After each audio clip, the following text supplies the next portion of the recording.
رنگ دکھا جاتی ہے صحبت اللہ والوں کی، اللہ سے ملوا جاتی ہے صحبت۔ الحمدللہ رب العالمین والعاقبۃ للمتقین والصلاة والسلام علی سید المرسلین، اما بعد۔ قال اللہ تبارک و تعالی فی کلامہ المجید، اعوذ باللہ من الشیطان الرجیم، بسم اللہ الرحمن الرحیم۔ قد افلح من تزکا وذکر اسم ربہ فصلی۔ وقال النبی صلی اللہ علیہ وسلم، من قام فی لیلۃ القدر ایمانا واحتسابا غفر له ما تقدم من ذنبہ۔ صدق اللہ العظیم وصدق رسولہ النبی الکریم، ونحن علی ذلک لمن الشاہدین والشاکرین برحمتک یا ارحم الراحمین۔ محترم بزرگ و عزیز ساتھیو،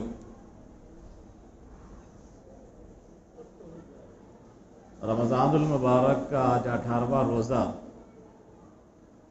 ہم لوگ رکھے ہوئے ہیں۔ اللہ کے فضل اور اس کی مہربانی سے گویا کہ دوسرا عشرہ اس ماہ مبارک کا ختم ہونے کے قریب ہے اور تیسرا عشرہ شروع ہوا چاہتا ہے۔ گزشتہ ہفتے آپ حضرات کے سامنے زکوٰۃ کے تعلق سے بات آئی تھی۔ زکوٰۃ کے نصاب پر روشنی ڈالی گئی تھی اور بتایا گیا تھا کہ اسلام کا مزاج یہ ہے کہ زیادہ سے زیادہ لوگ زکوٰۃ دینے والے بن جائیں۔ یہ اسلام چاہتا ہے، یہ اسلام کا مزاج ہے۔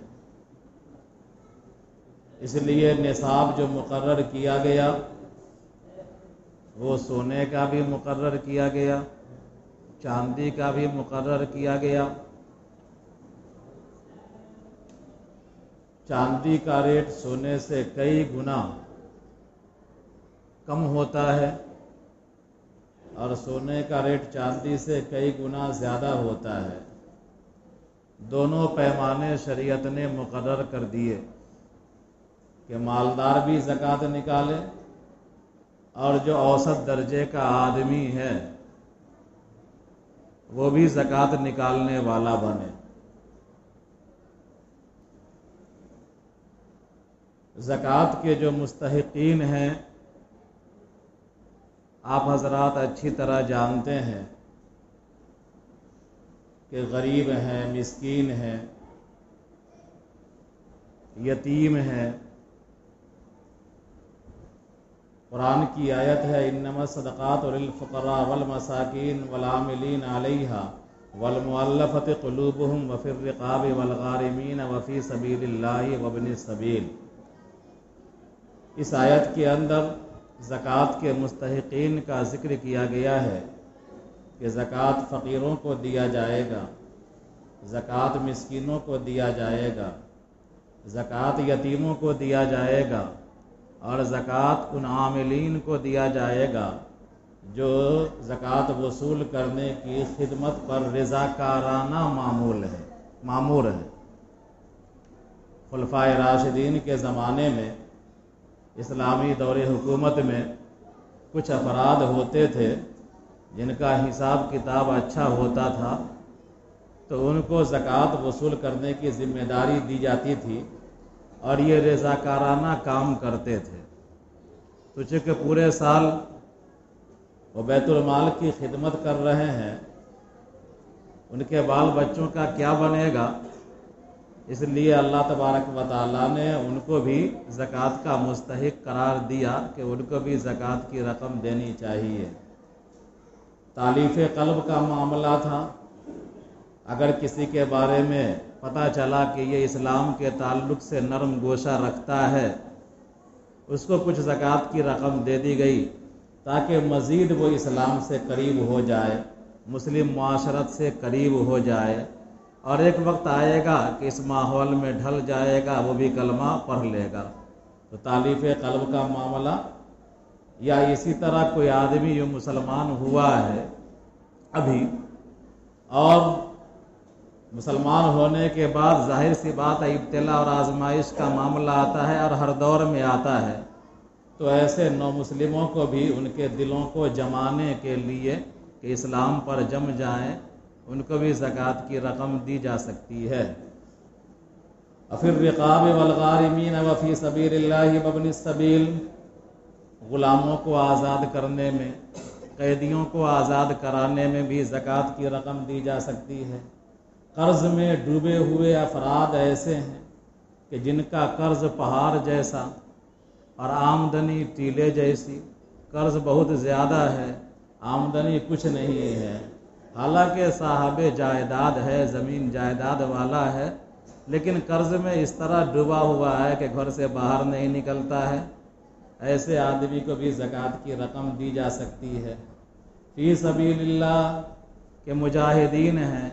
جہاد کرنے کی طاقت ہے، نوجوان ہیں، ان کے پاس گھوڑا نہیں ہے، ہتھیار نہیں ہے، بندوق نہیں ہے، اللہ نے مالدار بنایا ہے تو آپ اپنا مال دے دیجئے، زکوٰۃ کا مال دے دیجئے تاکہ وہ گھوڑا خرید لے، بندوق خرید لے، ہتھیار خرید لے اور وہ جہاد کرے، تو ایسے مجاہدین کو بھی زکوٰۃ کی رقم دی جا سکتی ہے۔ اسی طرح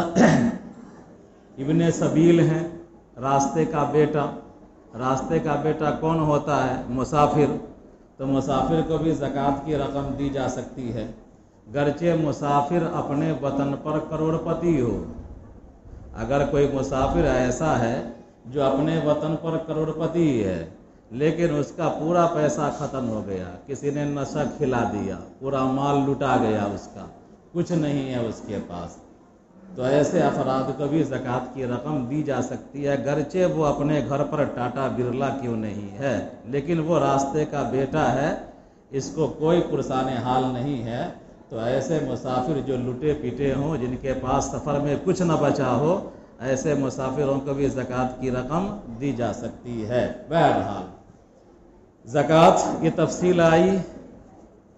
تالیف قلب کا جو مسئلہ تھا حضرت عمر رضی اللہ تعالیٰ عنہ کے زمانے میں اس کو موقوف کر دیا گیا کہ اسلام اب مضبوط ہو گیا ہے، اب تالیف قلب کے لیے ضرورت نہیں ہے، دین پھیل چکا ہے، دین واضح ہو چکا ہے، جن کو اسلام قبول کرنا ہوگا قبول کریں گے، بقیہ مصارف ہیں، ان مصارف پر زکوٰۃ کی رقم دی جا سکتی ہے اور دینا چاہیے۔ اور مدرسے کے بچے ہیں، جو غریب بچے ہیں، یتیم بچے ہیں، مسکین بچے ہیں، آپ حضرات اچھے سے مدارس کا خیال کرتے ہیں الحمدللہ، اور زیادہ زکوٰۃ آپ اپنے مدارس ہی میں دیتے ہیں۔ عام طور پر یہ مسلمانوں کا مزاج بنا ہوا ہے، اور آپ کے زکوٰۃ ہی کی دین ہے کہ ہندوستان کے اندر اسلام جو بچا ہوا ہے اور مسلمان بچا ہوا ہے، وہ آپ کی زکوٰۃ کے صدقے میں، جو 2.5% آپ زکوٰۃ نکالتے ہیں،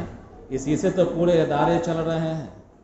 اگر زکوٰۃ کے علاوہ آپ ایکسٹرا خرچہ کریں گے دین کے لیے، تو کیا ہندوستان کے اندر سے اسلام ختم ہو جائے گا؟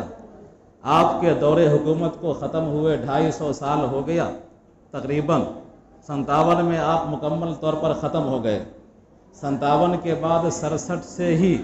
یہ زکوٰۃ کے ذریعے سے مدارس کا نظام چلا، دنیا کے ہندوستان کے اندر، پاکستان کے اندر، بنگلہ دیش کے اندر، اور عام طور پر لوگ زکوٰۃ ہی کے ذریعے سے مدرسے چلا رہے ہیں، جو 2.5% کی مالیت بنتی ہے،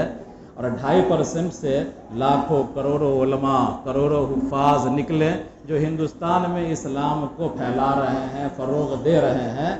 اب تصور کی اتنے مدارس ہیں، لاکھوں مدارس ہندوستان میں، لاکھوں مدارس پاکستان میں، بنگلہ دیش میں، سب کا جو مین فنڈ ہے وہ زکوٰۃ ہے۔ عطیہ کون دیتا ہے؟ بہت کم لوگ دیتے ہیں، یا تو آپ عشر دیتے ہیں، یا زکوٰۃ دیتے ہیں، یا چرم قربانی دیتے ہیں، یہی سب نہ چندہ دیتے ہیں، تو 2.5% آپ دیتے ہیں، تو 250 سال سے اسلام بچا ہوا ہے ہندوستان کے اندر، اور مسلمان بچے ہوئے ہیں، اگر آپ 10% خرچہ کریں گے دین کے نام پر، ملت کے نام پر، قوم کے نام پر، تو انشاءاللہ 1000 سال تک باقی رہے گا اسلام، گھبرانے کی ضرورت نہیں ہے۔ بہرحال تو یہ زکوٰۃ کے مصارف میں نے بیان کیے ہیں۔ زکوٰۃ اپنے اصول کو اور فروع کو نہیں دے سکتے ہیں، یعنی جو آپ سے اوپر ہیں اور جو آپ سے نیچے ہیں۔ آپ سے اوپر آپ کے والدین ہیں، آپ کی والدہ ہیں، آپ کے والد ہیں، آپ کے دادا ہیں، آپ کی دادی ہیں، آپ کے نانا ہیں، آپ کی نانی ہیں، آپ کے پردادا ہیں، آپ کی پردادی ہیں، آپ کے پرنانا ہیں، آپ کے پرنانی ہیں، اوپر چلے جائیے اس طرح، چھرنانا، چھرنانی، چھردادا، چھردادی،